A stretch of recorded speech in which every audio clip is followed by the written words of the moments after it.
Jeremias, capítulo de número 18. A destruição dos assírios é anunciada à Etiópia. Aqui no caso, continua o contexto do domínio assírio. A Assíria dominava o mundo e, na verdade, toda a Palestina estava subjugada pela Assíria, com exceção do reino de Judá, que Deus não permitiu. Mas era uma grande ameaça para o Egito e para a Etiópia, que na verdade Egito e Etiópia eram colados, até hoje são colados, são territórios colados na região da África. Então, nesse contexto aqui, o Egito ele estava oferecendo junto com a Etiópia uma aliança com o reino de Judá para fortalecer, fazer uma coalizão para resistirem aos ataques assírios. Mas, na verdade, o povo de Deus não deveria fazer isso. O povo de Deus, eles tinham que confiar somente no Senhor. Mas eles enviavam embaixadores. Por isso que diz assim no versículo 1. Ai da terra que assombra com as suas asas, que está além dos rios da Etiópia, que envia embaixadores por mar em navios de junco sobre as águas, dizendo: ide, mensageiros velozes, a uma nação alta e polida, a um povo terrível desde o seu princípio, a uma nação de medidas e de vexames, cuja terra os rios dividem. Vamos lá entender isso aqui.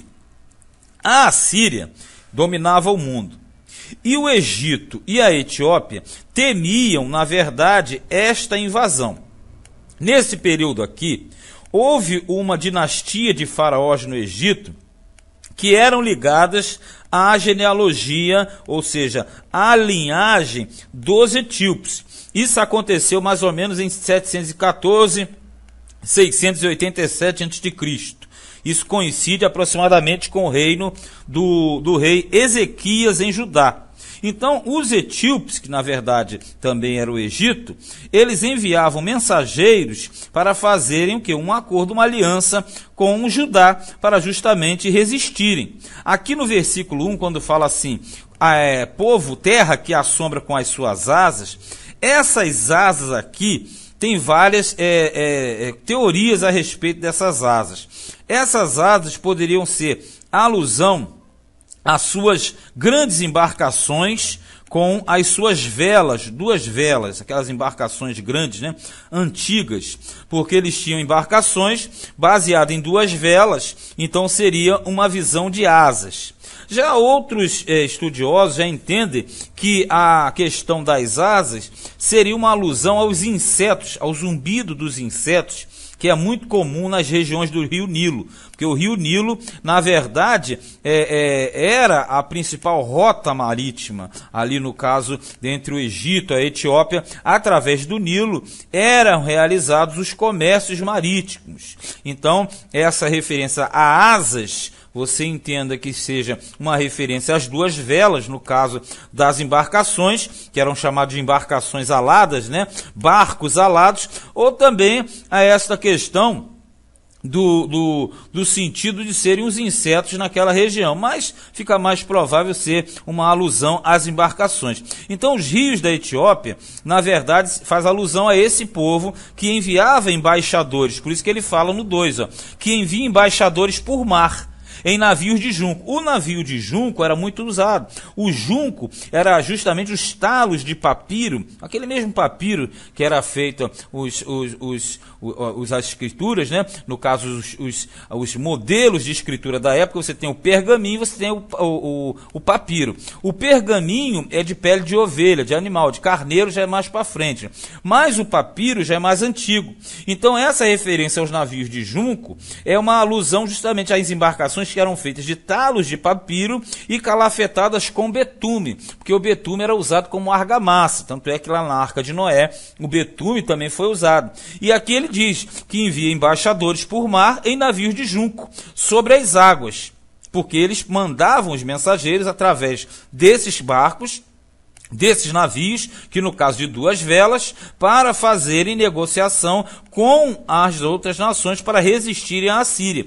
Por isso que é anunciada a destruição da Assíria para a Etiópia, que tinha medo justamente da fustigação da vara que era a Assíria. Aí diz assim, ó: e de mensageiros velozes a uma nação alta e polida. Por que alta e polida? Porque os etíopes, eles sempre foram homens de grande estatura e de pele lisa e brilhosa, sem pelo nenhum. Geralmente os etíopes eram, uma classe principal deles, eram de homens e mulheres altas, de pele lisa e sem pelo, e brilhosa, reluzente. Por isso que fala assim, uma nação alta e polida. Aí eles enviavam mensageiros, aí fala assim, a um povo terrível desde o seu princípio, a uma nação de medidas e de vexames, cuja terra os rios dividem. Aí ele está se referindo, quando fala medidas e vexames, seria, na verdade, poderosa e dominadora, porque os etíopes sempre foram grandes guerreiros. E nas batalhas, eles se destacavam pela sua habilidade militar e justamente pela sua altura e destreza nas artes de guerra, eles eram temidos por muitos daqueles povos ali. Mas no caso ele faz referente cuja terra os rios dividem, porque esses rios aqui é uma designação aos afluentes do rio Nilo, que dividiam, na verdade, dividiam e dividem, né, que a geografia, no caso, continua, aquela região da Etiópia. No versículo 3 diz, vós todos os habitantes do mundo, e vós os moradores da terra, quando se arvorar a bandeira nos montes, o vereis, e quando se tocar a trombeta, o ouvireis. Ele está anunciando o seguinte, vocês vão verificar no momento em que o exército levantar a bandeira. Qual é o exército? O exército inimigo que irá derrotar a Assíria.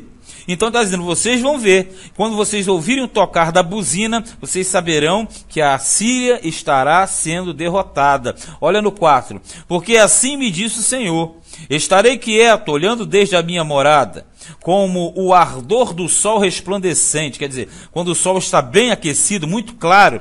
Aqui diz que o Senhor lá do seu trono estaria observando aquele momento, ó, como a nuvem do orvalho no calor da cega. A nuvem do orvalho no calor da cega é que quando o elemento está trabalhando na colheita, cega é a colheita. Então vem aquela nuvem, como no nosso caso, dias de verão. Aí vem aquela nuvem, quando aquela nuvem cobre, você sente um alívio, né? Você está num calor intenso, uma nuvem passa e faz uma sombra. Só que aqui diz que como a nuvem do orvalho no calor da cega. Além de ser uma nuvem que vem no momento da plantação, do calor intenso, que eles estão trabalhando ali na colheita, ainda vem uma pequena garoa, um orvalho que faz um frescor, ainda que pouco e momentâneo, mas causa esse efeito. Então Deus está dizendo, quando essas coisas acontecerem, eu estarei lá de cima do meu trono observando, e serei exatamente como aquele que tem esse prazer na nuvem que traz um pequeno orvalho. Isso é o sentido de que o Senhor estaria se contentando em disciplinar a Assíria. Olha no 6. Eles serão deixados junto às aves dos montes e aos animais da terra. Por quê? Quando eles morriam em batalha, as aves do céu desciam e se fartavam das carnes dos mortos. E o que sobrava, os animais da terra comiam, chacais, hienas, etc. E sobre eles veranearão as aves de rapina. E todos os animais da terra invernarão sobre eles. Veja, aqui fala de 2 situações, verão e inverno. Porque quando fala que sobre eles as aves veranearão, quer dizer, passarão o verão sobre aqueles corpos mortos. É como as aves que levantam do frio e vão para outra região, né? No inverno, elas dão aquela revoada para uma outra área para passarem o verão. Aqui está dizendo que essas aves irão passar o verão juntamente sobre esses corpos. Aí diz mais, as aves de rapina, no caso, né? E todos os animais da terra invernarão sobre eles. Então aqui tem um paralelo, verão e inverno. As aves vão passar o verão sobre essa destruição. E os animais da terra passarão o inverno sobre eles. Então, quer dizer, a destruição aqui aponta para um meio que não tem saída.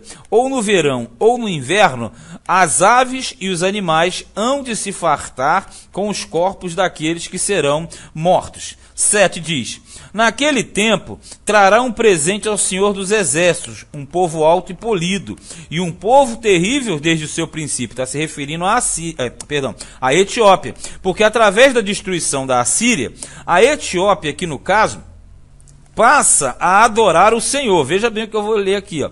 Uma nação de medidas e de vexames, que você já sabe o que é, poderosa e dominadora, cuja terra os rios dividem, ao lugar do nome do Senhor dos Exércitos, ao monte de Sião. Vamos entender.